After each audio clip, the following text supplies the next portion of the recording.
Hi viewers, SRD మీడియాకు స్వాగతం సుస్వాగతం. మన టాలీవుడ్ సినీ ఇండస్ట్రీ ఎదుగుదల, మన హీరోల అద్భుతమైన టాలెంట్ను చూసి బాలీవుడ్ వాళ్ళకు మాత్రమే కాదు, కోలీవుడ్ వాళ్ళకు కూడా ఒక రేంజ్ అసూయ ఉంది. సందర్భం వచ్చినప్పుడల్లా వాళ్ళ నరాల్లో దాగున్న ద్వేషాన్ని బయట పెడుతూ ఉంటారు తమిళ నెటిజన్లు. అలాంటి సందర్భమే ఇప్పుడు ఒకటి వచ్చింది. నిన్న జూనియర్ ఎన్టీఆర్, త్రివిక్రమ్ శ్రీనివాస్ కాంబినేషన్లో గాడ్ ఆఫ్ వార్ అనే చిత్రాన్ని ప్రకటించారు.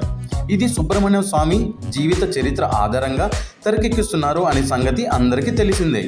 తమిళియన్స్ అందరూ సుబ్రహ్మణ్య స్వామిని మురుగన్ అనే పేరుతో పిలుస్తారు. దాదాపుగా ప్రతి ఒక్కరూ ఆయన భక్తులే, విపరీతంగా ఆరాధిస్తుంటారు. తమిళియన్స్ అత్యధిక శాతం అడ్డబొట్టు ఎందుకు పెడతారో చాలామందికి అర్థం అవ్వదు.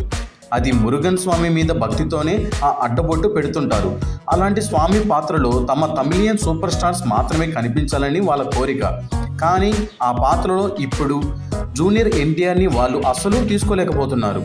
మురుగన్ పాత్రకు న్యాయం చేయగల సత్తా కేవలం సూపర్ స్టార్ రజనీకాంత్, తల అజితులకు మాత్రమే ఉందని, జూనియర్ ఎన్టీఆర్ ఆ పాత్రకు న్యాయం చేయలేరని, ఆయన ఆహార్యం, లుక్స్ ఈ పాత్రకు అస్సలు సరిపోవని, ఆయనకు పాన్ ఇండియన్ లెవెల్లో ఆ రేంజ్ మార్కెట్ కూడా లేదని, ఇలా రకరకాల మాటలతో ఎన్టీఆర్ని తక్కువ చేస్తూ ఆయన అభిమానులు రెచ్చగొట్టే ప్రయత్నం నిన్నటి నుండి చేస్తూనే ఉన్నారు.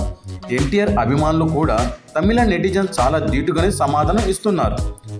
సంస్కృత భాషల్లో ఎన్టీఆర్కి ఉన్నటువంటి పట్టు దేశంలో ఏ హీరోకి లేదని, ఆయన కాకపోతే ఈ పాత్రకు ఎవ్వరూ న్యాయం చేయరని ఎన్టీఆర్ అభిమానులు చాలా గట్టిగా వాదిస్తున్నారు. అది ముమ్మాటికి నిజమే. పౌరాణిక పాత్రల్లో ఎన్టీఆర్ ఆహార్యం ఎలా ఉన్నా సంస్కృత డైలాగ్స్ నటనని మ్యాచ్ చేసే హీరో ఇండియాలోనే ఎవ్వరూ లేరు. కుమారస్వామి పాత్రకు ఎన్టీఆర్ తప్ప ఎవ్వరు న్యాయం చేయలేరు.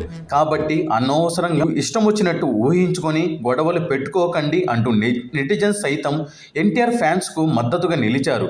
చూడాలి మరి ఈ గొడవ సోషల్ మీడియాలో ఇంకా ఎన్ని రోజులు నడుస్తుందో అనేది.